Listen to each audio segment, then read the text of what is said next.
Recording in progress. Right. Hello, everybody, and welcome to Tuesday night's workshop, Monarch Family Chiropractic. This is Dr. Kristen Zavada, and we are going to be talking about understanding allergies, how they affect our system, how our body processes things, how it becomes either an understanding of what is stimulated or what is being masked, and what are triggers. So it's really good things to just kind of understand the different types of ways in which allergies affect our body and our system and how that inflammatory process works. It may give you some insight as to what triggers yours, or a component that it is, or maybe a component that it isn't, and get a chance to just dive deeper into things and how it affects our systems and the health of them. And I'm going to see if I can reach my mouse without stretching forward.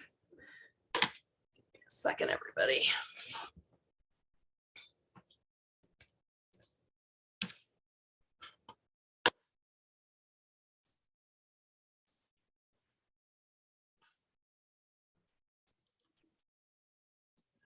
There we go. Okay, so we'll see if I can get it to work this way. So we're going to go into what is an allergic reaction. So there are really triggers that we talk to. So an exposure to a trigger is really kind of amplifying the signal by the immune system, right? So it's that effect that we feel. And so a trigger is more of the piece that is like the recognition, right? So when you recognize someone's face, or your body has that muscle memory or cell memory, the allergen or the antigen acts that way. So allergic response requires some type of memory or some type of trigger. Then the effector cell is more of what I guess produces the effect, right? Produces what we call the reaction that we all experience. So what we're going to cover is mostly what is most common. So a mast cell produces up to or over 200 mediators. So it's creating the signs and the symptoms of that reaction. So that's mostly what anything over the counter or even not over the counter that you take. One second, everybody, while I admit people.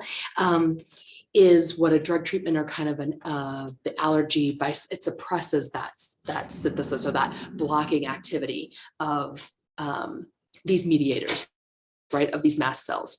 So the medication is basically just suppressing that response. So give me 1 second, everybody. Thank you as you join us.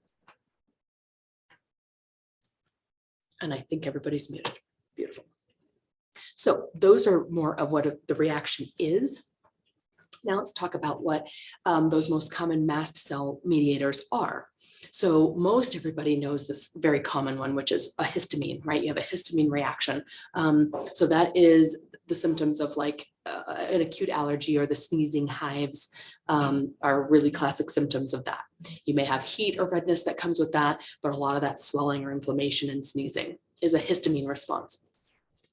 Serotonin in our body, when that is what's the mediator that is activated, that's constricting a blood vessel or increasing the motility. So when someone has that inflammation or that response in, say, the gut or in our stomach, in our intestinal tract, that may be where you have like a cramping feeling, or it's basically pushing those blood vessels. So the constriction is pushing things through. So you may have more of an exiting response, right, for the body. Prostaglandin, that's doing more of respiratory. So the bronchial tubes that play a key role in when you have more of a wheezing of an asthma, or it's affecting more of that flushing or redness to skin and eyes. The dilating the blood vessels is really causing that response in the skin.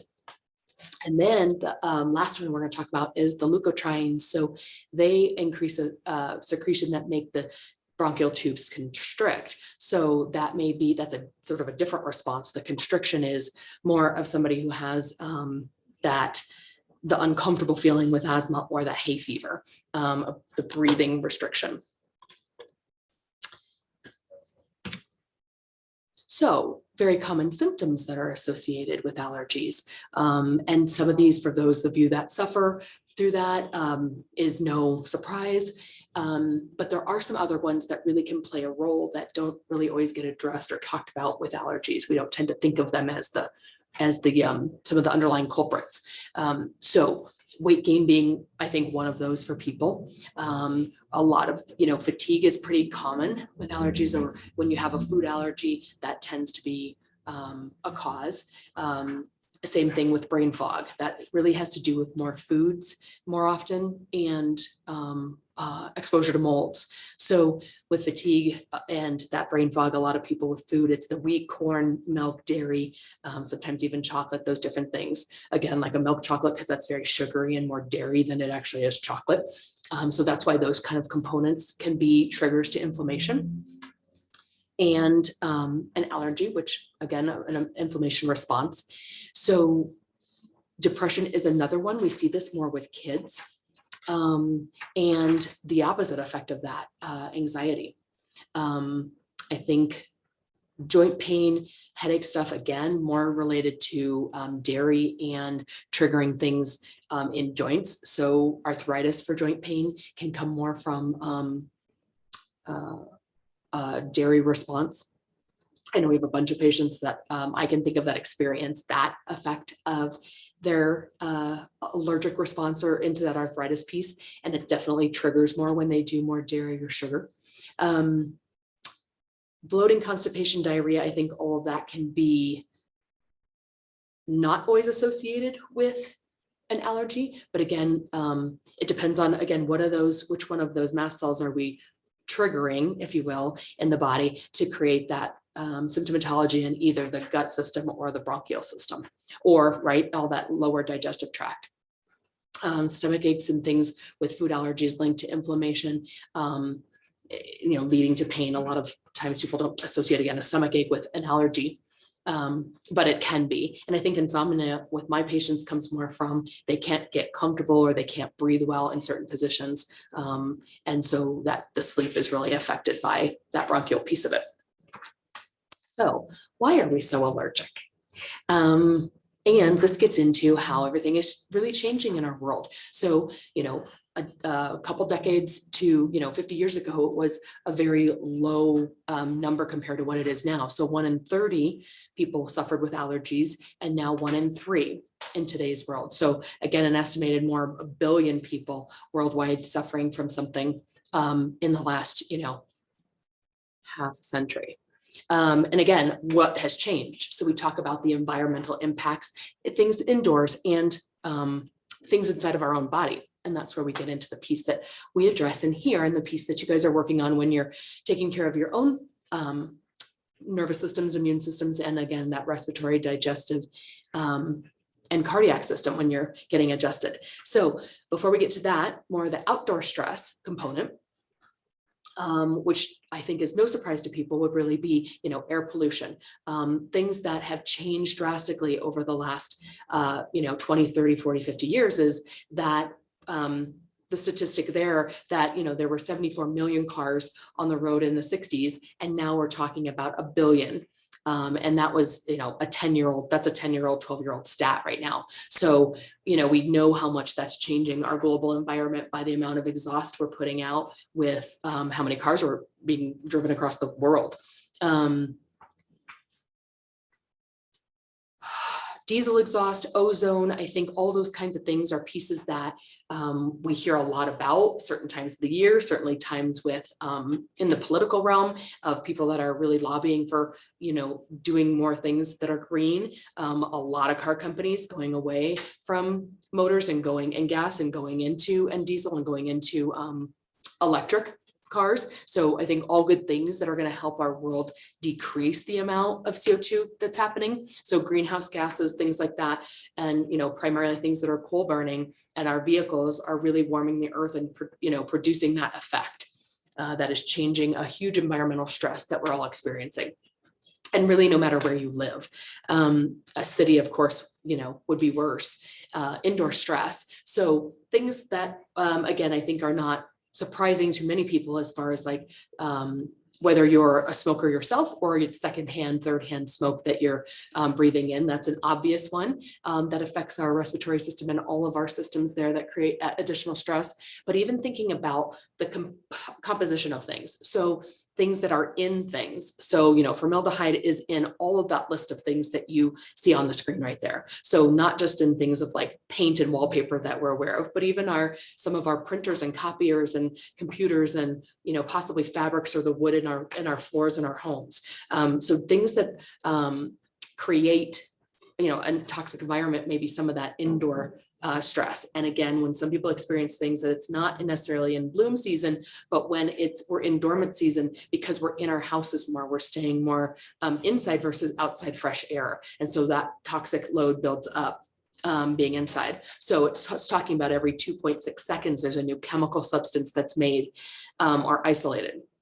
So looking at that 50 million chemicals that are in our world in use, basically. So not just, again, thinking about the materials indoors that maybe things are built from, but the things we clean with, fragrances or things that we use, even if it's more those air fresheners or things that we are like plugging into our walls.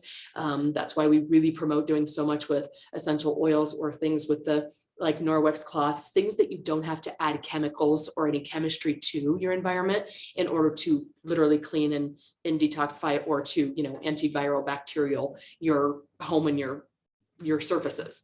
But think about things that we have added perfumes in that really don't need to be added perfumes in, like our dryer sheets, our detergents, shampoos and conditioners, things that, for men that you use, say with aftershave or in our makeups and in our moisturizers, things like that, really, we don't need those added fragrances going into our biggest organ of our body, which is our skin.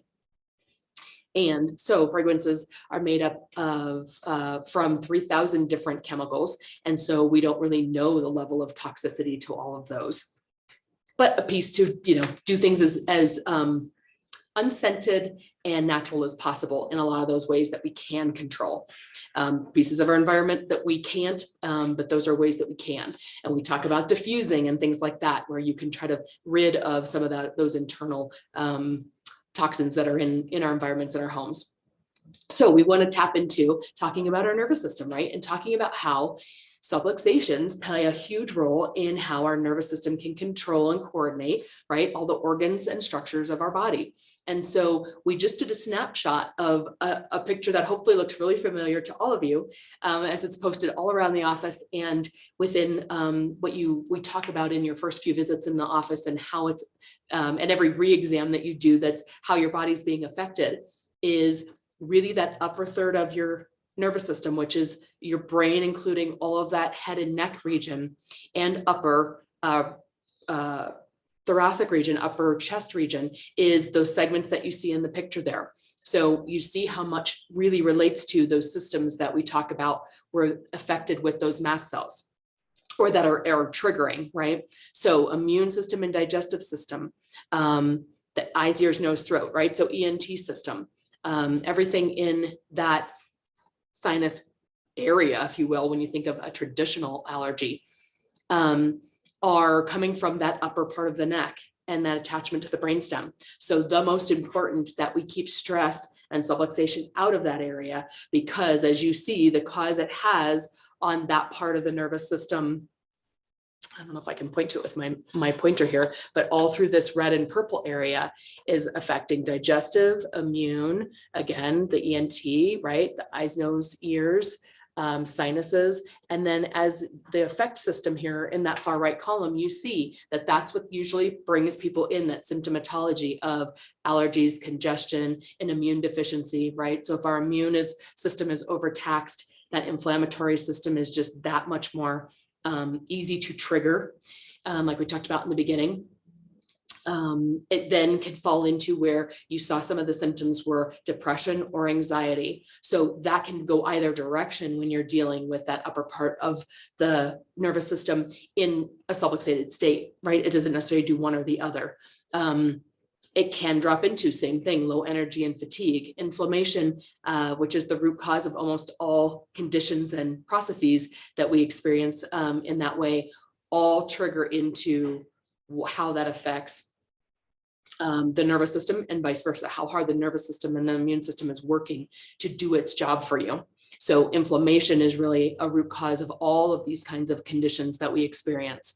And so as we get more into the lower part of the neck, that purple and the green area of the spine, that upper thoracic, that is again, much of your initial GI tract and digestion, all of the things that really affect a lot of respiratory and cardiac function. So a lot of heart and lung and the activity there. So for some people, they notice it's a reflux issue, or if it drops more into lungs, can turn into chronic things like bronchitis and pneumonia. But really, the subluxations play a huge role in the more that those are present in that upper third of our nervous system, the higher likelihood that your body's experiencing less expression of optimal health. And therefore you may see some of these symptoms. And that's when allergies and asthma and sinus stuff and congestion and other parts that are in that list, you see show up as sort of the effect or sort of the symptom. And it's not always pain, like neck pain, headaches, issues into the arms and hands, other things that are more pain driven. It's more of the inflammatory response that you would experience that allergies bring about, and that response in the body with those mast cells. So inside your body, we want to cover the last little bit here on things that it's really good that we eliminate and or really watch how much we have and if those are triggers, and having tests for those things to see what your sensitivity levels are or allergic reactions are really key to learning some of this. About what does trigger it for your body and what things to give your body to support it.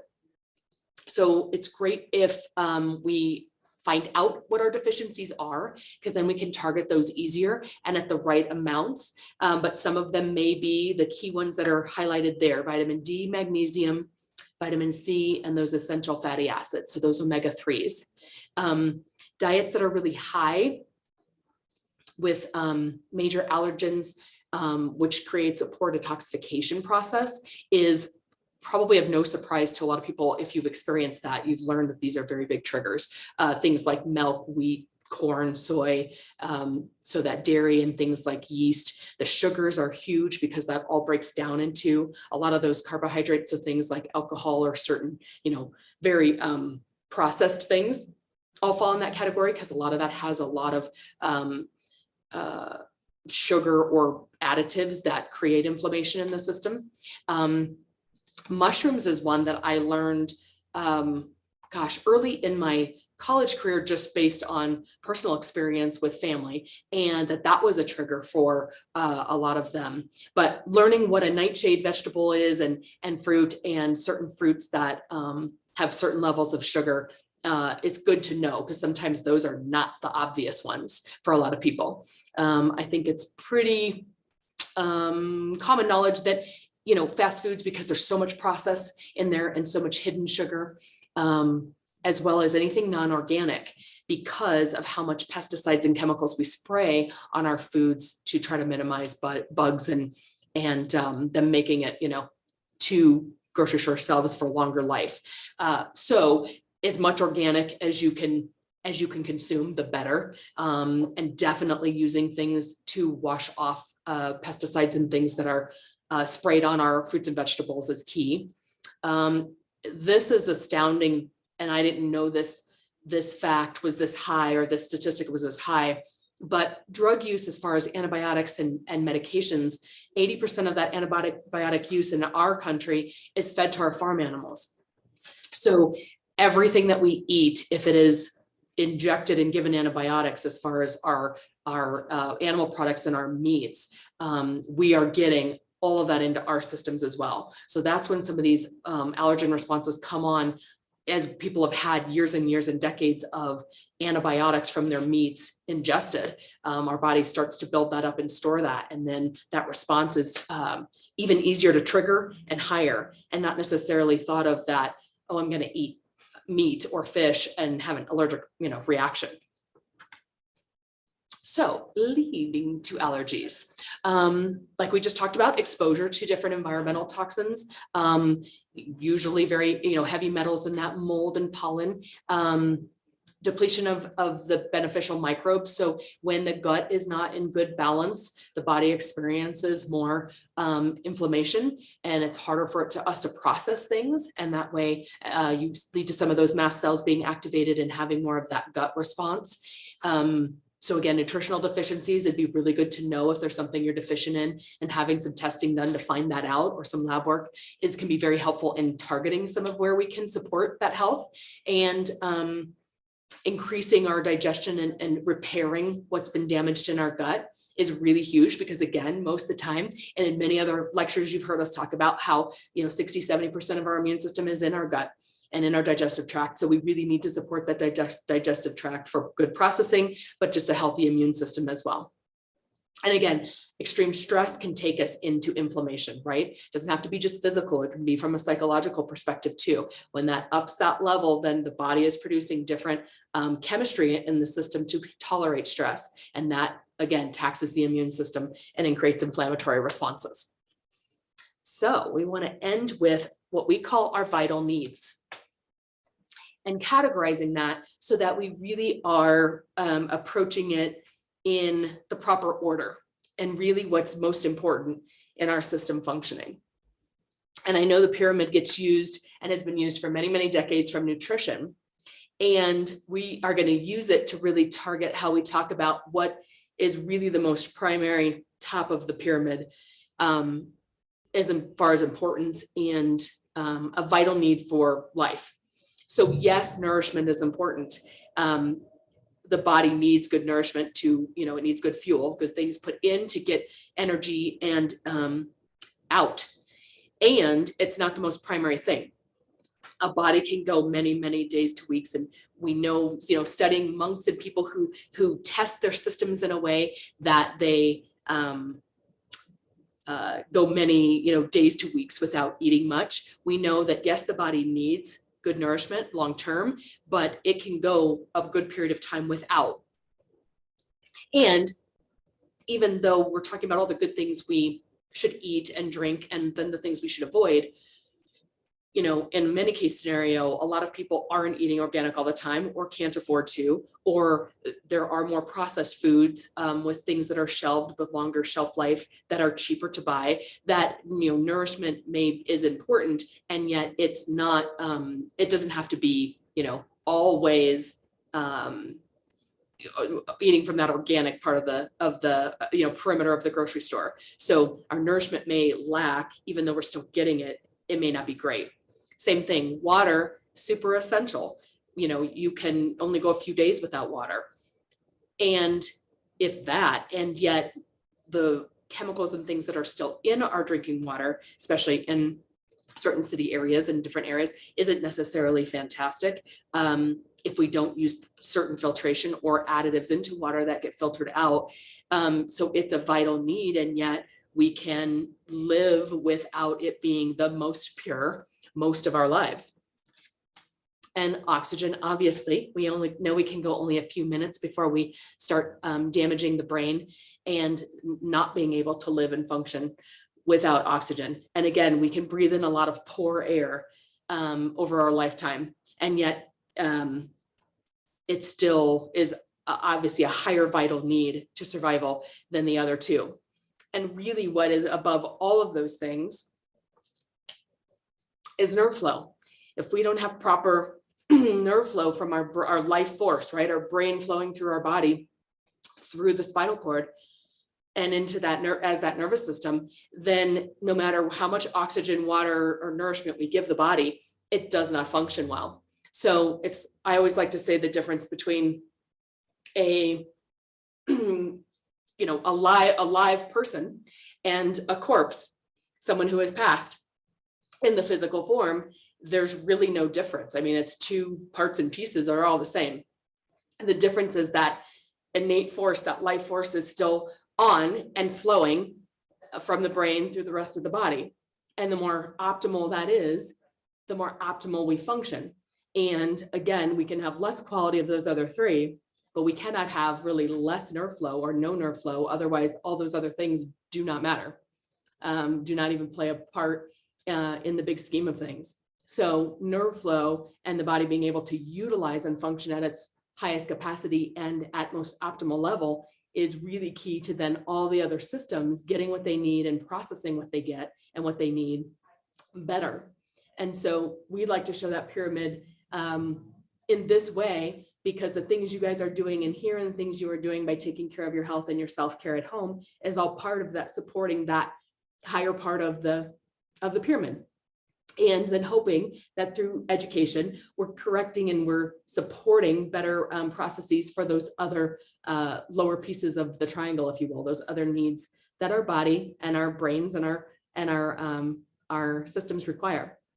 So we thank you for joining us to talk about allergies and the ways in which our body has a response to different reactions of them and different things that you're exposed to. And hopefully some of those pieces may help you target in on something you didn't know that could be a trigger, or something that a part of your system that is maybe being triggered that you didn't even know could trigger it, whether it's diet related or something else in your environment. So thank you for being with me tonight and with us tonight. I am going to do my best to unmute things. If anybody has any questions or wants to just give feedback or ask anything in relation to what we talked about. And for those, before I open it up, I'm just going to try to pop in and pause the recording. So thank you everybody for joining us at Monarch Family Chiropractic for Spinal Workshop